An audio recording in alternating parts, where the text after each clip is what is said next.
Welcome to the Upshot, Multi-World Disc Golf's podcast about the latest in the disc golf world. I'm the editor, Charlie Eisenhood. Joining me is Josh Mansfield, although he's not here with me right this minute. We just got done recording our interview with Paige Pierce, which is coming to you momentarily. And Josh had to head off to work, had an extra early day today. So I'm just getting us started here. Super excited to talk to Paige. We have not really heard that much from Paige for the last 6 months. She's been out, of course, with the ankle injury that she suffered over in Europe. And I don't think I've seen her on a podcast in a long time. So we're super excited to talk to her about getting back, recovering, starting her 2024 season in just a few weeks, how she's feeling, what she's been working on. And it's just a wide-ranging interview as we discuss the tour, her thoughts on watching disc golf from home when she's been hurt, and a whole lot more. So Josh will be with me in the interview, and we will see you on the other side with Paige Pierce right here on The Upshot.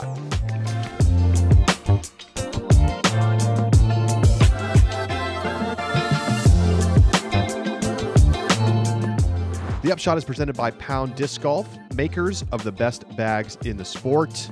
Exciting new drop today. Huck Lab toolboxes for $50 off the normal price. Yes, that's right. You can get them for less than $100. They are older style toolboxes, so they don't have the mesh zippered pocket on the side or the mesh flat pockets inside the end pockets. But if you're okay with that, you get these $50 less than a normal new style toolbox. And it's got the Huck Lab design. So very cool. Check it out. Go to pounddiscgolf.com and stay tuned to their socials for all of the new things coming out. They got some new discs dropping this weekend. So heads up, Castoplast fans.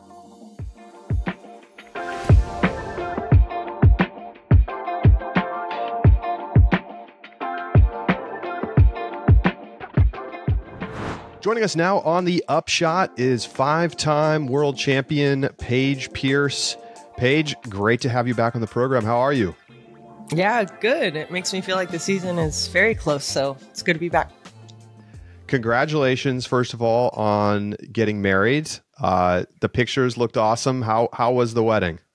Yeah, it was awesome. It was great. We had like all of our closest family and friends in our backyard and in our house, and it was just nice for, a lot of them had been here, but it was cool to see like, uncles and aunts and my grandpa get all the way here from Texas and stuff. And yeah, it was just special, like it felt like a packed house, felt like a lot of people, but it really was just like so intimate. You know what I mean? It was great. That's awesome. I guess we have to start with, how are you doing in the recovery process from your injury? I know you've been sharing some updates on your social media, but as we're getting closer to the season here, just wanted to see kind of where you feel like you are in terms of kind of percentage back.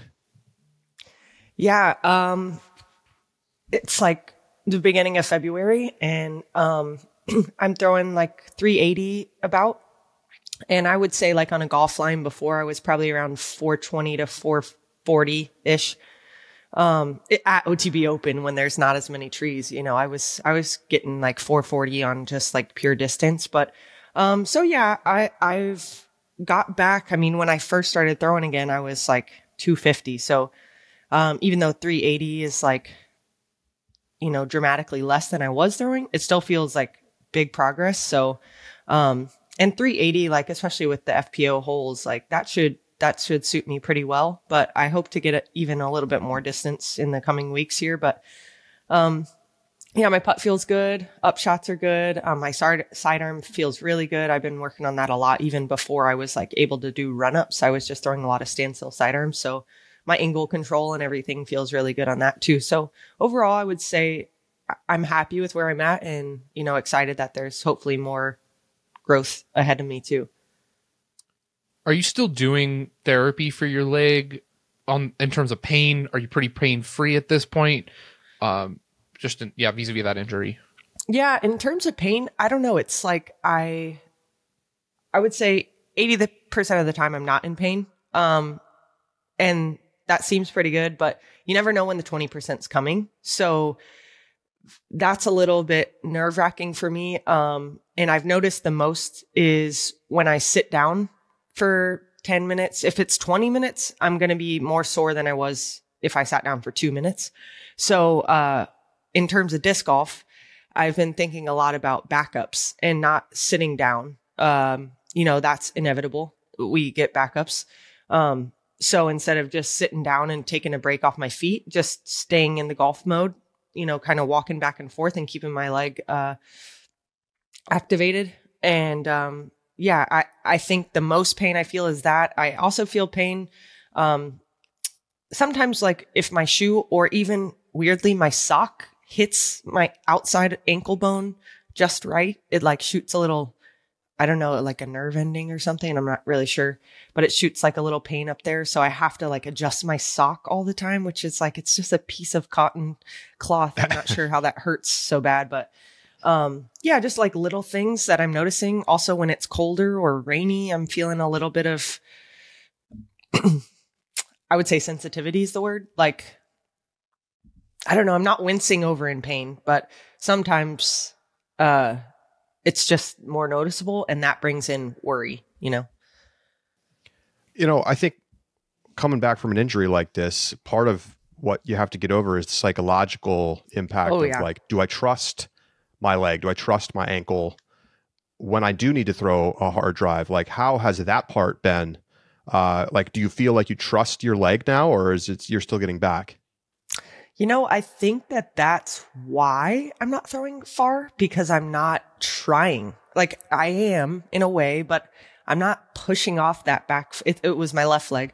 So it's my push off foot. And I don't know. I think I haven't like taken video and assessed it because I don't want to get down that rabbit hole and be like, why am I not doing as good as I was? And, but I can just feel inside of me that I'm not pushing off my back leg as much. So I think that's where I'm lacking a little power. And that does totally come from trust. Like you said, like, they tell me I'm in the clear. I can run, I can jump, I can whatever, but it's just, it took me out of pretty much life for months, and, a hugely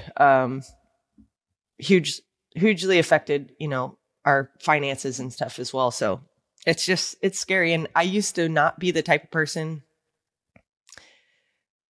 I don't know. I feel like there's two types of people, like the type that's like careless, carefree, I guess. And then the other type of person that's like, oh, be careful. Oh. And like, it's completely changed me.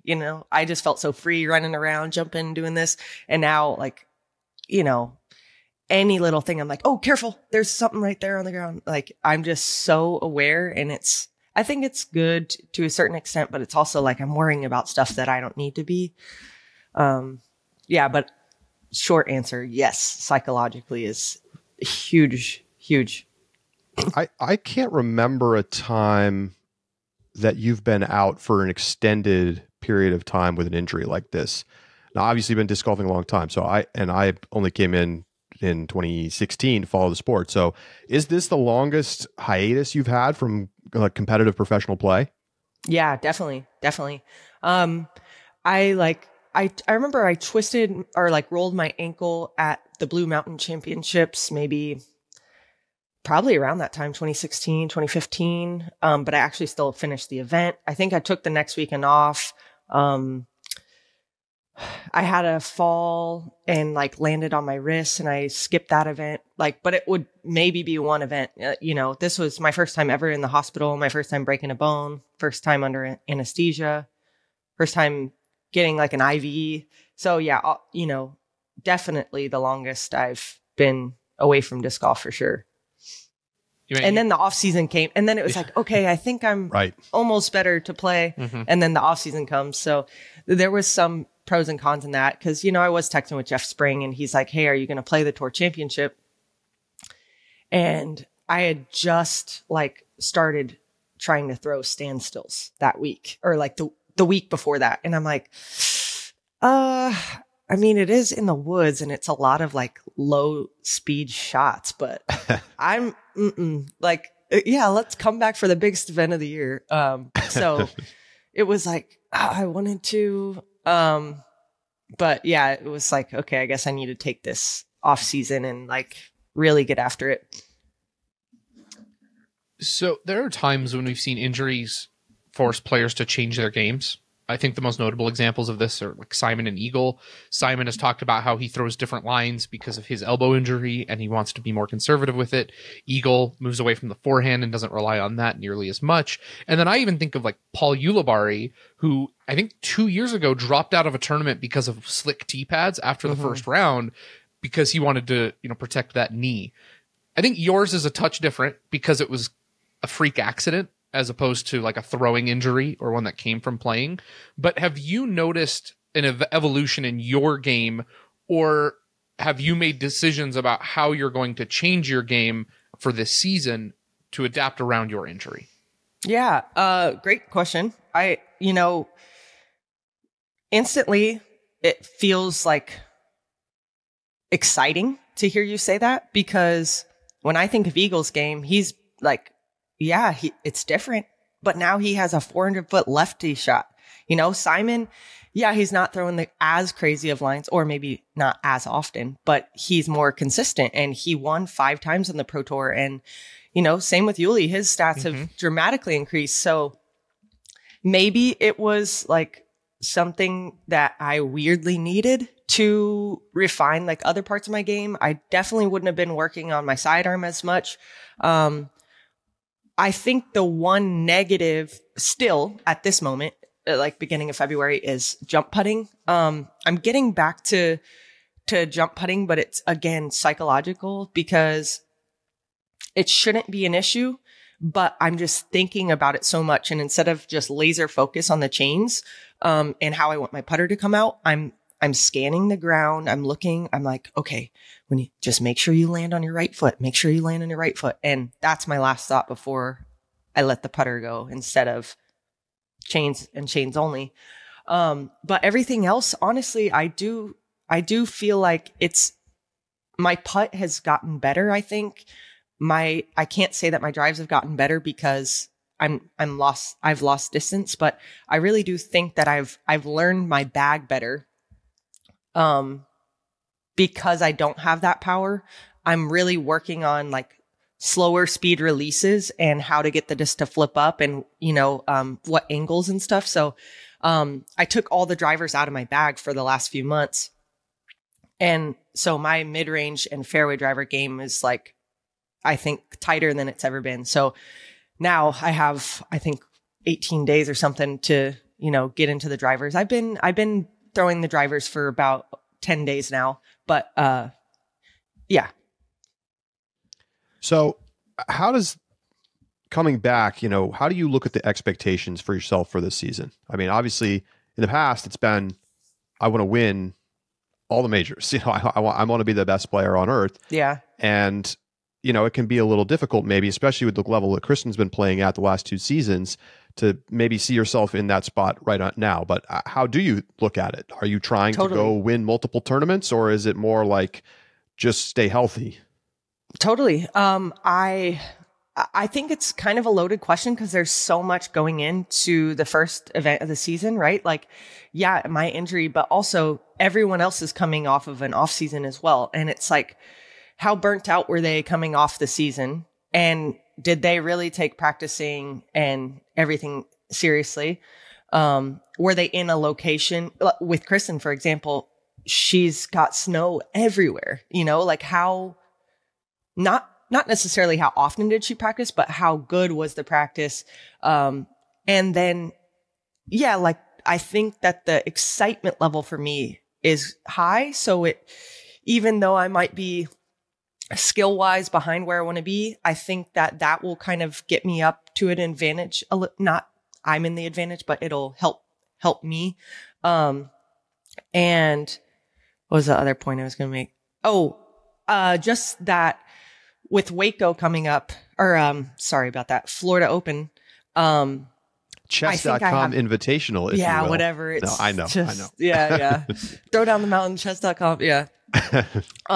With that coming up, I'm going to set my expectations to absolutely 0 and just take that as like my gathering evidence, or like, experimenting, and seeing, okay, where do I stack up and what do I need to work on? watching my card mates really closely, seeing where they're getting strokes on me and taking that 10 days off that we have or whatever. And hey, okay, I need to go work on this. You know, I lost 5 strokes to this player because they were better at this, you know, and just kind of like seeing where I'm at against competitors. Because, for example, I haven't even seen Eliezer play, you know, that's how long I've been out, you know, and she's like one of the top players in our division now. And I've never seen her play, never played with her. Can you believe what she's been able to do as a 16-year-old? No, it's amazing. It's amazing. So cool. So yeah, I'm excited to meet her and just see like her aura and see how she is on the course, see what a bogey does to her double bogey. And, you know, I think that tells a lot about a player's future. So, but obviously she's got the skills. So I'm excited there's a lot of things I'm excited for. So yeah. We've gotten people on this podcast even guests on the podcast have said and kind of weighed in on the Kristin Tattar versus you as the GOAT of FPO right now. How do you feel about that? Well, you said the GOAT right now. Sorry, the GOAT is. You're right. Yeah. You're right. No, that is my bad. You're right. You are absolutely right on that. But one. I think that's the argument. You know, it's like, is Kristin the best player in the world? Not even close. Of course she is. She went undefeated, basically. She didn't finish out of the top 3. Like, I've never heard of that in any sport, ever. You know? So to even argue that she's the best player is just laughable. But the greatest of all time is a different story entirely. You know? I think if she has even one more season like that or 2 more seasons, there's no question. But I don't know. I've gotten lots of hate and lost fans over saying that, you know, anything positive about myself. So I have a hard time like answering that truthfully, but I do still think I'm the greatest of all time at this moment. But I think if I don't shape up, you know, she's coming for it very soon. What do you think it's going to take for you to start consistently beating Kristin? Her to miss more putts and drives and stuff, hit more trees. I'm just kidding. I would say confidence. I think when someone has, it's really hard because when you are winning a lot, it's hard to keep winning and to stay at that level.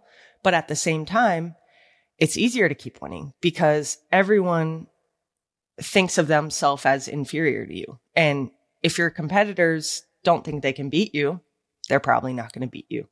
So to have the confidence that I can beat her, to know that I have, and to know that, like, I think also taking the competition out of it completely and just having confidence on the tee pad instead of like, okay, just miss that tree slightly to the right, blah, blah, blah. Just don't think about the trees, you know? I just need more confidence off the tee. I think my short game has been great as of lately, but yeah, I've just found myself having to scramble too many times. So I think just confidence off the tee is something that I need to focus on as well this season. We just got the Discraft Elite Team video. We've gotten Missy's contract announcement video. We've not heard anything about your contract extension negotiation with Discraft. Can you weigh in a little bit on that? Yeah. We are filming a video on the 12th. So it should, I don't know, editing time and all that. So I'm hoping it'll be out and stuff before the season or around the season. And yeah, with Discraft. Mm-hmm. I've signed a contract with Discraft. Yeah, it was funny, Charlie, you were like the only one that messaged me about contract stuff and like my contract being up. Like it was like people forgot that mine was up. So it was funny. It was easier to fly under the radar. But yeah, there's no place I'd rather be. And yeah, it was a pretty easy, decision. It was just kind of what does it look like? How many events am I going to be playing? What are our plans and how do we grow with each other? So it was cool to have, at least when I'm not playing, I'm still having these conversations and I'm still getting more and more, prepared for the future. So yeah, we should be, releasing a lot more information like in the next 2 weeks or so. I have to ask, maybe you're going to decline to tell us, but can you give us how many years you're renewing? 2. 2 year. Yes. Okay. And it's kind of an awkward time to have to go into contract negotiations because you just got hurt. And like Kristin's been so awesome the last 2 years. Yeah. Do you feel like this new contract is, that it moves forward from your previous one, or is it a little bit of a step back? Obviously, in terms of length, it's shorter, but there's a balance, right? You sell a lot of Frisbees, the Fierces, that all matters too. Maybe matters more in the eyes of Discraft. Yeah, definitely moving forward. Yeah, and what was the first part of the question? Was basically just like, how does this contract compare to your old one? Yeah. Significantly higher. And also, more opportunities as well, like new discs, stuff like that. And higher salary for sure.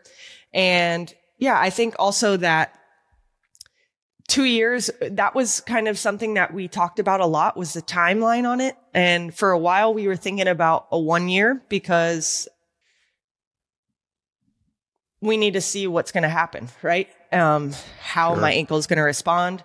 And then we ultimately decided on 2 years because I didn't want to renegotiate again, next off season. It's like, a year seems like a long time until it's not, till next thing you know, you're already playing the last major of the year and off season's approaching. And it's just a lot of phone calls, and next off season, I don't want to be thinking about that. I want to be thinking about how to keep getting better. And so we decided on 2 years, but also then I can maybe hopefully make a statement, and say, hey,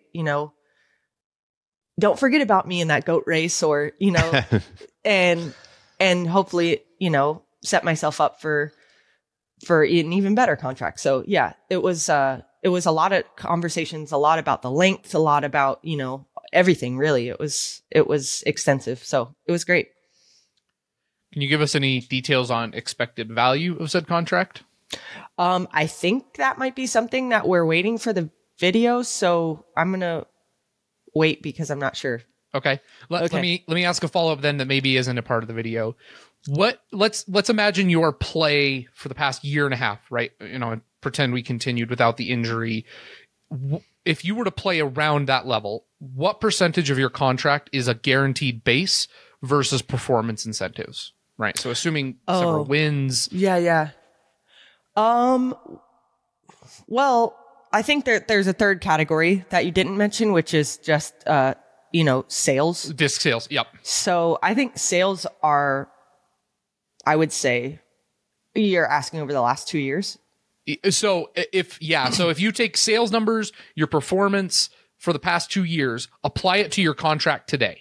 Mm-hmm. What percentage is base? What percentage is royalties? What percentage are performance bonuses? I would say 60% royalties, 30% tournaments, 10% bonuses. I complete, guess, but I would say over half is salary, royalties. So you mentioned new discs. Is there something in the works right now? Are you expecting to have a new release sometime this year? Yeah, I think we're releasing it at chess.com, Florida Open, whatever. So yeah, we're in the final stages of the name and what plastic we want to release it in first. So what kind of disc is it? A driver. Yeah, I've been talking about this for a while, so I don't think this is, a spoiler. I really like the Surge SS for my higher speed driver. Well, I guess it's like a speed 11, I think. Mm-hmm. And I throw Surge SS for like slightly stand up shots, tailwind. And then I throw Zeus for, overstable, and then nukes for like no trees in the way, just absolutely mash it. I kind of wanted something in between the Zeus and the Surge SS, or something similar to a Surge SS. And like maybe like, you know, Wraithish, maybe something like that, you know. Not quite as strong as the Zeus. So we've been, working on that and seeing how it feels the best, what, you know, all that would entail. So, it was cool to another thing, you know, about the off season that was exciting was like getting these boxes in the mail, going and testing them out and stuff. And, having other people test them, like that are, you know, full, health here. Yeah. Especially because they're a high speed driver. But yeah, I'm like I said, like 10 days in of throwing drivers a lot, and they're flying super nice and actually surprisingly good for me, surprisingly, because I'm not known as a sidearm girl, but they're flying really well for sidearm for me. So like the Zeus was just on sidearm, just pretty much straight to the right. After 200 feet, and then it's hyzering, and I can throw these like almost 300 feet before they start hyzering. So it feels great. And yeah, like I said, I'm excited to keep building, even if I get like 2 extra feet a day, you know? I am very intrigued. I love Wraiths. I love the Surge SS. Like, nice. So I'm very excited. You awesome. Piqued my interest. Okay. What are your thoughts on the new season schedule and format? We don't have silver events. There's a bit fewer events. Do you like the changes? I love it personally. I think that I like the idea of silver events, but I thought the format should have been, or let's just say, if I was the owner of the Pro Tour, what I would have done is had silver events, but if your rating is, you know, put a cap. If your rating is above this, you can't play it. Basically, it's for the local pros. It's for the up and comers to earn a spot onto the Elite Tour. I don't think you should have ever seen a Kristin or a Paul play a Silver Series. So the fact that they are no longer there takes away that temptation. It takes away the risk of injury and overuse and burnout. And it gives us a few more off weeks.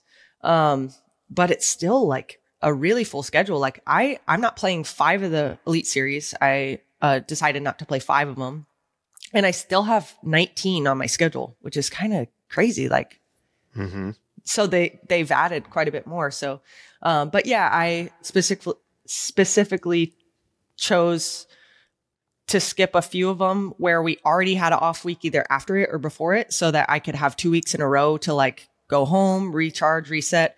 And yeah, I think it's a good looking tour. I think adding some cities that we haven't been to, I'm excited to, you know, see what golf's like in that area, and also what the community's like. You know, I think that's a big part of the events, and making sure that they can sell spectator passes and that people actually want to watch disc golf, because then when we do get on CBS Sports or ESPN and the camera pans out, you see a bunch of people watching, and that makes the sport grow. So I think it's a really good move, and I'm excited to see if it pays off, or which ones will be returning in 2025.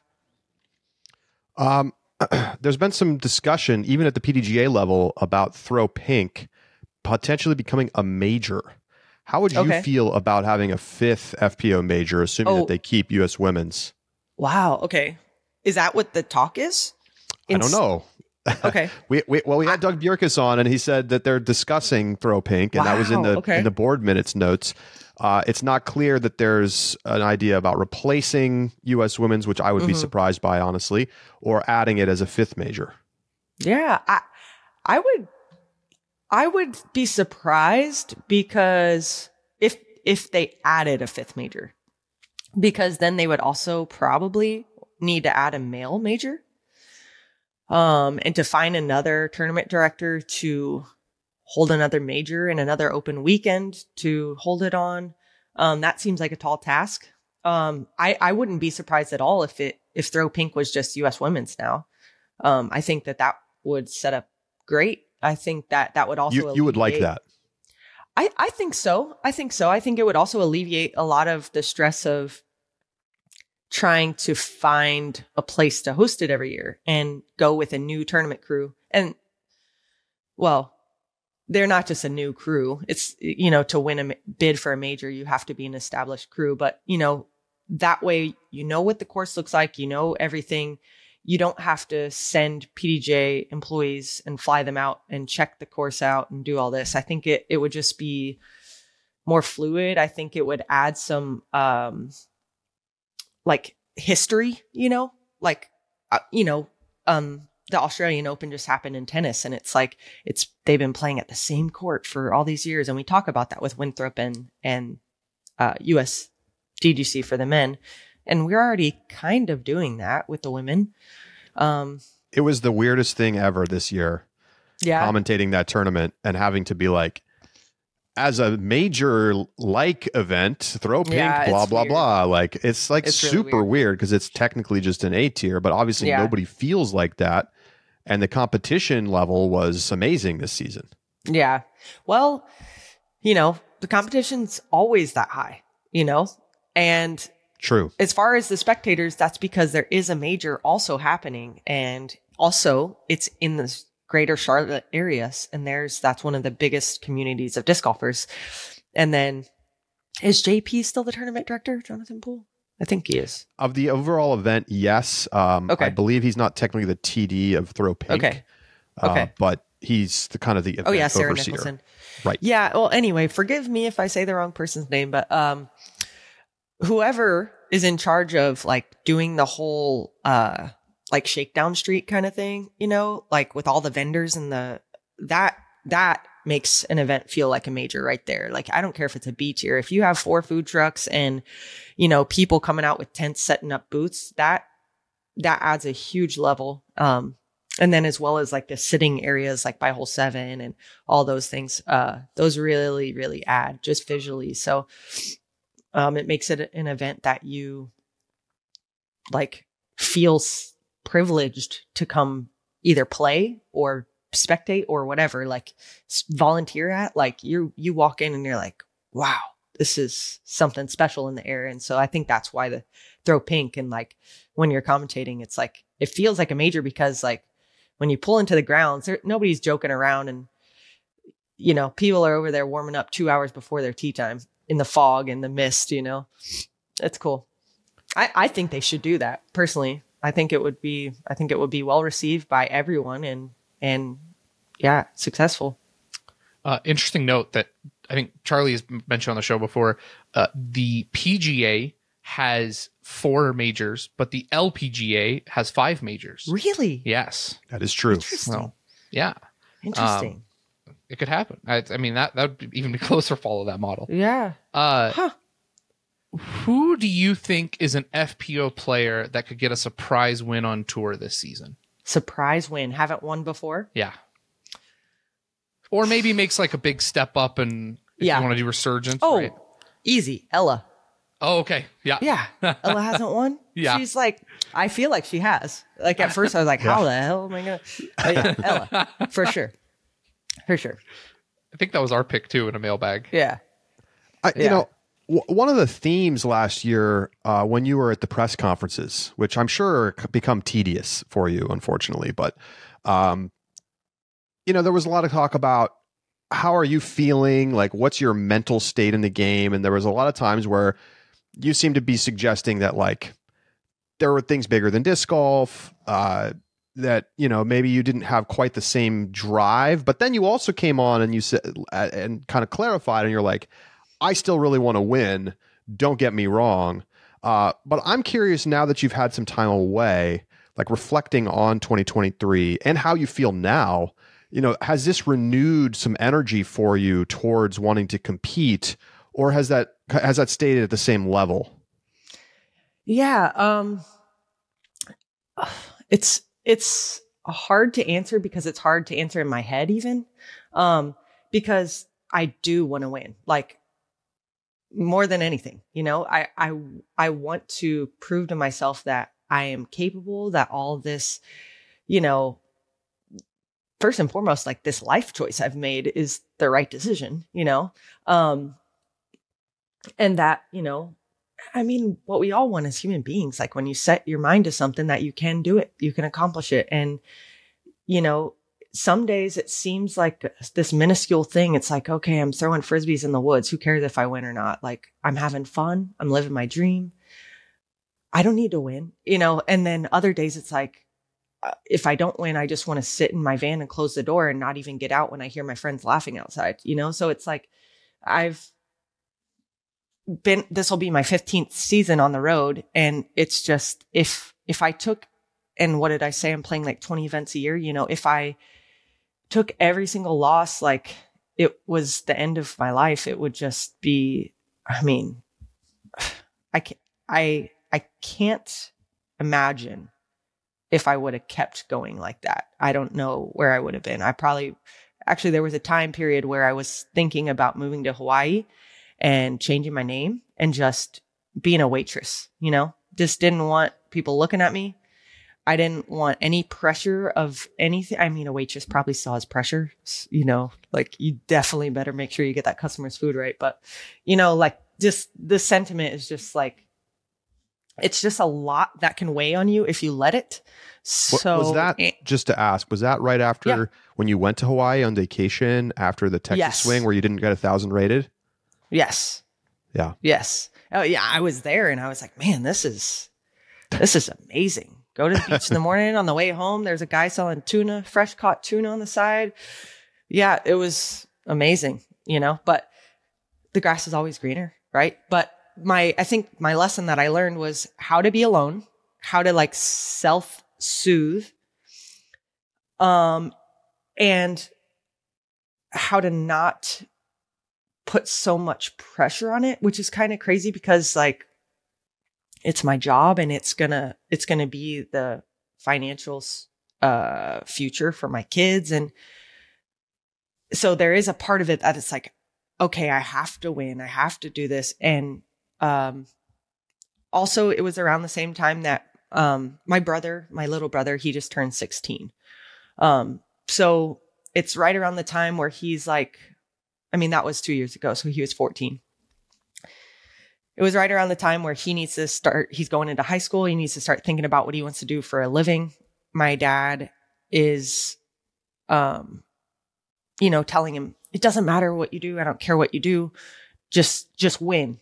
Just win. And my dad is very like direct and harsh and tells you how it is. And it kind of, I didn't realize that it was traumatizing to me until now and later in life. And then also seeing it happen to my brother, and whether or not my brother has any negative feelings about it, it re-brought up things that I was feeling and maybe was a catalyst of like why I was like killing myself to try to win these tournaments. Like, and I think that was kind of the stage of like, it's not about winning. It's not about winning. It's about enjoying it. And if the wins come, hell yeah, we're going to celebrate. And it's going to feel like we're on top of the mountain. And that hike, that hike up that mountain was so worth it. But we still got to the top, we still got a good view if we didn't make it all the way, and I think in a way I was kind of trying to show my dad that, show my brother that, show myself that. And hopefully, like, if there's any parents at home that are maybe too hard on their kids, or kids at home that, thought, Mom, Dad, this isn't what I want to do, whatever, like it could be some sort of light of like, oh, there is another option, basically. And yeah, it was pretty rough, I would say, for a 6-month period, but my dad and I are closer than we've ever been. And, that's because we had these tough conversations and, broke down some walls and, hey, this is what I meant. This is what I meant. This is how I feel. And, I think having him before, he was the type that wouldn't really listen. Those press conferences that you're asking about was kind of my time to be able to talk to him, where I knew he was going to have to listen for all 10 of those minutes and he couldn't interrupt and say anything back. And then we talk on the phone the next week and he's referencing that. And he, so also they kind of feel like therapy, how often do you just get to speak your mind for 8 minutes and nobody's like attention's elsewhere? Like, you guys are asking me and I feel your genuine curiosity and it's nice. Like, yeah, they do get a little bit like, press conference, but it's like, it's cool. You guys are just genuinely curious and you love the sport. So, I've grown to love them and I've grown to like use it as like a little bit of a therapy session, I guess. All right. Welcome back. Josh was abducted by aliens. Actually, he had to go to work. I have a few more questions. So Paige, thanks for sticking around. Yeah. You mean this isn't his real job or what? Not yet. No. Soon enough. It feels like a full-time job sometimes. Yeah. So this is one Josh wanted to ask. So I'm just going to ask exactly what he wrote down in our notes. We've often seen disc golf pros start to think about, I don't know whether you want to call it diversification or just thinking about how their game is changing and what the future for them in disc golf is as they get older. Obviously Paul has started the Paul Macbeth Foundation. We've seen Ricky do the same thing. Some folks getting into media, etc. Where do you see yourself in the kind of career progression overall? And like, are you thinking about a future in disc golf that is not necessarily the highest level of competition, and like how you want to stay involved in the future? Yeah. I feel fortunate that I have a few more years to figure that out because I still am not sure. Ayla always says decision fatigue, and that's what I feel about this. It's hard to make a decision when you want to do multiple different things. My number one desire is to have like a camp, like a over summer camp, well, it would be hard for it to be in the summer because of tour, but we're talking after tour. Like a week long, you stay, you pay for your kid to come and stay from June 1st to June 8th. And, that session, maybe it's me and Big Germ. And then June 9th to June 15th is like me and Kevin Jones, and we're the camp counselor, camp leader thing. And, during the daytime, we're doing like family breakfasts. We're doing disc golf from 9 to 3. And, from 3 to sundown, we're like learning another skill, about things that I've learned through disc golf that we didn't necessarily learn in school. And just figuring out who you are without your parents around. Just a little bit of time away. And it's a week, it's a few days, but to try to set your own alarm, you have to get up on your own. You have to, you have to learn to be responsible, and you have to learn, you don't have to, but to get the opportunity to learn what you like. What do you like to do? When we have 3 hours of free time, what are you finding yourself doing? And, I really want to do that and have it, train the next generation of disc golfers, but also get them ready for tour in a way. Hey, I don't know if we're going to be learning to change a tire or oil or anything, but like this is how when your oil needs to be changed, kind of thing. Just I don't Very know. practical. I haven't fully thought it out, but yeah, like stuff like that. And that's my number one thing that I really want to do. But I also I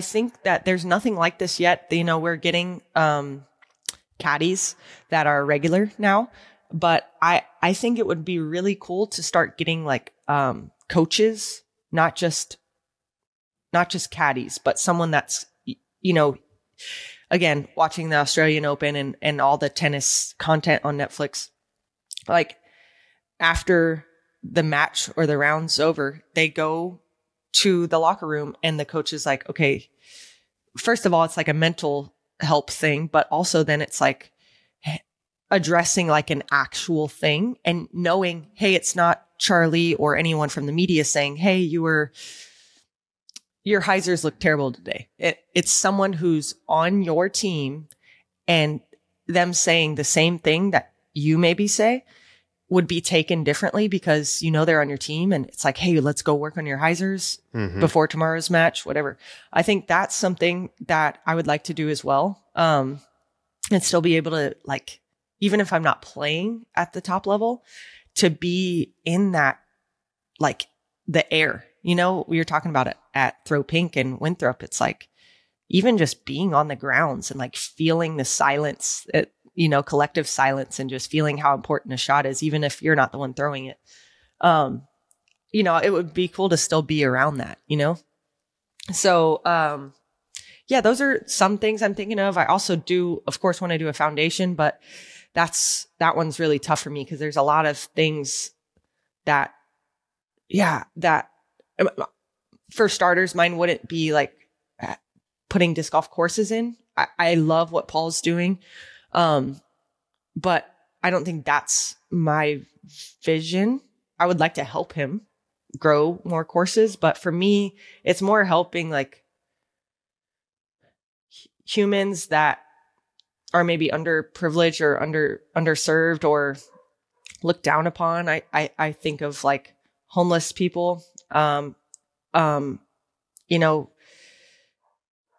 mentally disabled people as well. I've been on a flight with someone who was mentally disabled, and she was right across from us, and everyone's just looking down at her, and it's just so sad, and so anyway, there's a lot of people that need help, and it's hard to make a decision because it feels like if you do one, you're that's your lane.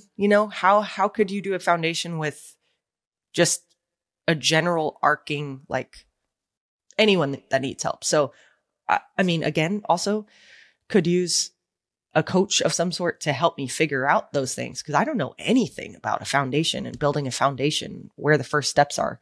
But weirdly, as disc golf athletes, we're expected to know how to do everything. So I guess I better change the oil, taxes, get the healthcare. Yeah.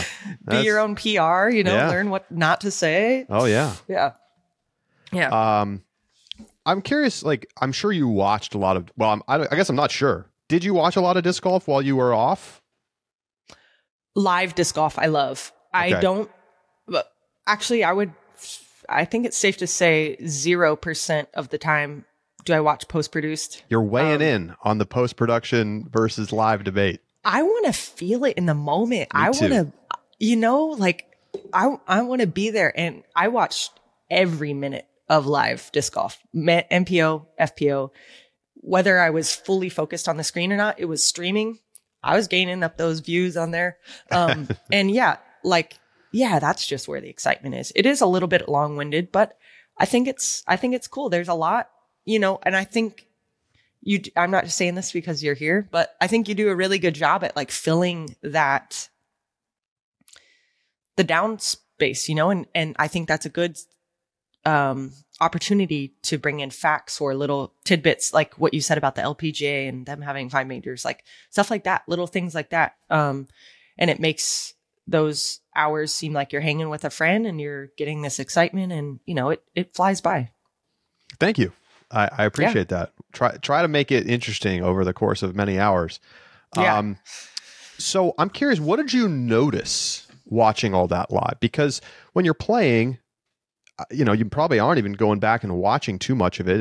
You wouldn't go back and watch the live, certainly. So did you feel like you noticed anything about really either division, but particularly in FPO? Did you see things like, oh, like this player is doing things a certain way that I hadn't considered, or the division is changing, or wow, I didn't realize that this was how things are now? I don't know exactly what kind of question to ask here, but if you noticed anything while watching. Yeah. I mean, that was like, what did I watch? Like 10 plus events. So it's hard to on the spot think of ones, but I mean, one thing was I was watching the Silver Series as well, not just the Elite Series. Anytime it said live Pro Tour, I was watching. So, with the Silver Series, a lot of them were new courses that I hadn't played. And so in that sense, I was thinking, okay, these are one, these are some players I haven't seen play before. So seeing them, jotting down their name or whatever in my head. I wasn't taking notes, but like, oh, I might see that person on the road, whatever. But also the course, like, oh, wow, are we going to go there? That course looks awesome. Look at that gallery. Look at this. Look at that shot. I just thought of the one in Washington. Can't remember the name. Cascade. Yeah. Cascade Challenge. Yeah. That was a super fun one to watch. I love the course. Love the energy. They were out there. Kat Merch won that one, I believe. Yeah. She was. Yeah. Right. Kat Merch. I am trying to remember that this was it was going to be. She was walking around with the trophy. I remember. And then, yes, it was Kat Merch. She beat Sai Ananda. She was walking around. Yeah, Sai. She was walking around with that axe. Like, she took it off the thing and was just walking around with it. So good. And that's the stuff you don't see on post-production. Anyway, we'll stop with the post-production stuff. But I love post-production. To all the crews out there, I love you. I just never watched but other people do. And so that's true. Good. That's true. And yeah, that was another good one for MPO. Like, Evan Scott was just making like 80 footers after. It was just insane. So anyway, like, just, I don't know. My overall takeaway from watching, I don't know, like FPO, I'll go with FPO because that's my girls. I'm going to go back to something I said earlier in the podcast, just about confidence. I saw so many incredible shots, like big putts made, huge sidearm skip aces from Own, all kinds of big moments. And I guess my takeaway is that anyone's capable of doing that at any given time, and hoping that collectively, all of us, even the MPO, can find that confidence on the course, because it's only going to grow the sport. Like, it's going to make Kristin have to play harder. It's going to make the media crews have to go follow more cards. It's going to make the galleries grow. It's going to everything. So if we all have confidence as a collective sport, we're going to find ourselves in better positions. And seeing how many good shots were made, like, all of those players should be thinking they could win, and they absolutely can. I mean, we saw so many new winners. So, for some reason that the Cascade Challenge keeps coming up. But also, I do want to say, watching Throw Pink and seeing Holland win that one, I know that was a highly debated thing because I was watching live and seeing the comments and stuff. And because you're watching live, you also have the advantage to know, oh, shoot. And you guys could, you commentated that one, didn't you? Yeah. I did. Yeah. we can replay it. Hey, Mahmoud in the booth, like, give us a replay. It's like, okay, wow, but sorry, that was off topic. That's not even my sentiment. My sentiment is she crushed that tournament, and she's been playing so well. She just got third at Worlds again, 2 years in a row, third place at Worlds. And when she got third this year, I was like, wait, didn't she get third last year? And I was like, damn, Holland's been just steadily climbing. And then to see her bust out that win there, that was awesome. So that was another fun one. And yeah, watching Missy win the tour championship again. And yep. It was an awesome year of disc golf. I feel like you didn't know what was going to happen. So it was, that's what we're looking for, right? We don't want to read a book that you already know the ending. So yeah, it's super fun. So I want to come back to your schedule this season. You said you're going to take 5 tournaments off. Do you know what those are? Since that obviously will tell us what you are playing. Yeah.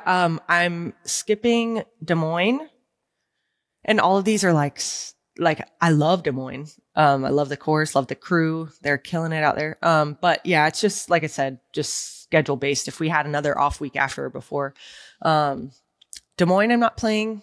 Nashville, I'm not playing. Idlewild, Beaver State, and I can't remember the But you're going to Europe.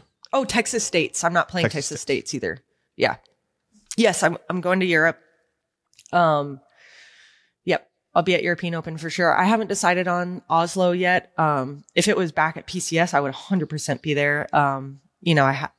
like, it would just make me feel like a whole year is, come and gone. And also that the course and the crew out there, like, seriously, I was having the time of my life the week before the tournament. And I'm happy that I got there so early and got to meet the people and everything. And, I wanted to get back there and just like kind of really, reflect on the past year kind of, and get some redemption on those grounds. But yeah, it's in Oslo this year, I think. So I haven't decided on that yet, but I'll definitely be at the European Open.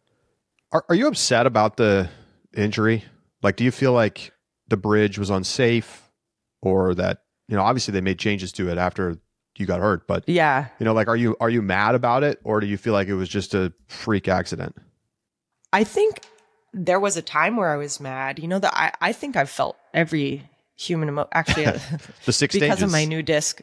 Well, actually it went farther than that, because my disc name's Fierce Passion. It's like things that you feel, right? So I was just on, I think it was like Webster MD's 271 Human Emotions, and like looking for a new disc name. And I was like, man, I felt that this year. Wow. Like, I've gone through lots of different stages, and there was a time where I was just like, God, why did this happen? And like, maybe mad, maybe frustrated. Just, I wasn't mad at any one person. I was more mad that it happened. And like, yeah, like blame wasn't a thing, but mad, yes. Like, this is just so stupid. I was just walking, how can this, I think that mad and the frustration really didn't come until I was back in the States on my couch.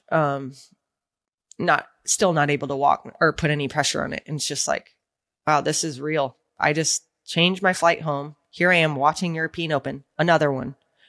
Watching Corey Ellis win that tournament was one of the highlights of my year. That was what a sick. Tournament. So sick. But yeah, while I was watching the European Open from my couch and realized like I had to change my flight, cancel my Airbnb, I'm already out like 6K just in changed flights, Airbnb, all this. And brutal. I hadn't even gone through surgery yet. And I'm like, oh, okay. Now I'm feeling mad. Now it's like, this is real. This is reality. I should be there. Why? And it was definitely an unsafe bridge. I mean, I was tiptoeing across it. Like I already from my first visual of the bridge, I was like, whoa, that looks kind of sketchy, because it was like up at an angle. Is this video? Yes. Okay. Yeah. It was like up at an angle, and there was no handrails, and it was wet. It was steep at the top. Yeah. Like if you're standing for me, 5'5", if I'm standing at the bottom of the bridge, like the apex of the bridge was like near my hip level, it was kind of like a big, so, and it was wet. So I was already kind of going slow and thinking, wow, this looks sketchy. And I still fell. So, and we weren't in a hurry, it was, yeah. Anyway. So yeah, I definitely felt mad for sure. Yeah. I can understand that. All right. You've given us so much time. I only have a couple more questions. A lot of people in the Ultiworld Disc Golf Discord are wondering about, if you've worked on your forehand much. You kind of implied earlier that you had, just having this time off. Is that something that you focused on and you think you'll use more? Yeah, I think so. I think I'll use it so in the past, it's just been like a tool in my bag, like a utility shot. Like I need it to go left to right, and I need the skip, or I need it to go left to right with a skip. And that's the only time I would throw it. That left to right shot, if I don't need the skip, I'm pretty much always throwing a soul or a fierce turnover. I love turnover shots. My favorite shot in the game. So even if it's player X, Y, Z, and A, B, C all chose to go sidearm, I still might not do it because I just love turnovers. But now, and that was because I was pretty good at sidearm before, but I felt like I was pretty good at sidearm on one angle only, like kind of hyzer-y flat, like not quite flat, but slight hyzer pop up. I wasn't getting straight forehands. I wasn't getting S-flight forehands. I wasn't, it was pretty much just straight left to right. And now I still have that shot, but I've been working a lot on different angles of sidearm releases. So I don't know if I'll bust this one out in tournament yet, but I've even been throwing soles on like hyzer flip, like kind of like Germish or Yuli-ish lines, like with mid ranges, like floating to the right, to the left. So yeah, I've been working on different angles so that I have more than one shot shape on that sidearm. So yeah, I definitely think I'm going to throw them a lot more often. Yeah, a lot more often, I think. All right, last question. And thanks so much for giving us time. What are you most excited for this season? I don't know. That's a hard, like the most or the best is always hard. Maybe just opportunity, and that's kind of general, but opportunity can be so many things too, like to add to my titles, to see more places, to make new friends and see old ones. And I think I'm really, a lot of it too is like, I'm thinking about the community, I'm really bad at phone, keeping in touch, texting, phone calls, all that. But I have friends all over the country because of the sport, and I've been missing them. So excited to all over the world, not just the country. So yeah, I'm excited to see people again and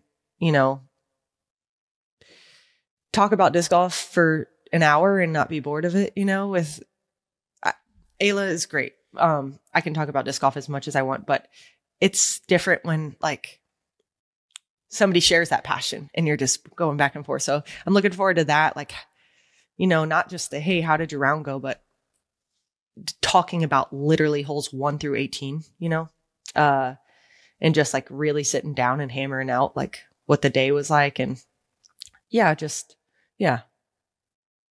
putting together some good rounds. I think that's another thing. Like I've been throwing good shots. I've been having, good tournaments and stuff, but like just putting together a full solid round that I'm like, that round was something special. Like I want one of those. I don't think I've had like a round. Well, OTB Open this year, I had a sick one, was that this year? That was 2023. Yeah. Okay. Wow. Dang. Time is slipping away. I had a sick one at OTB. But yeah, that doesn't happen that often where like everything's going right. Like usually you get like 1 or 2 bogeys or something, but yeah, I want to put together like just like a round that I remember. So that's what I'm looking forward to, I think. Well, we all certainly hope to see it. So, excited that you're ready to go. Are you going to be at the All-Star event or no? No. Okay. I am a non-All-Star, which is, just like, damn, what the hell? I won 2 events. But anyway, it's okay. It gives me more time. And actually, I'm taking out my other van on the road this year, and we just found a massive leak. So it's been like the morning time disc golfing and the afternoon is working on the van. So it gives me a whole nother week to get the van ready, get my body a little bit more distance. And I'll be watching live, but I'll be probably working on the van while that's going on. And then, Florida Open. And then, off we Florida go. Open will be my first one. Yeah. All right. Well, best of luck, and looking forward to talking to you again soon. Thank you very much. Good to see you. I'll see you out on the road, I'm sure. Yes. Great. Paige Pierce with us here on the Upshot. We'll be right back.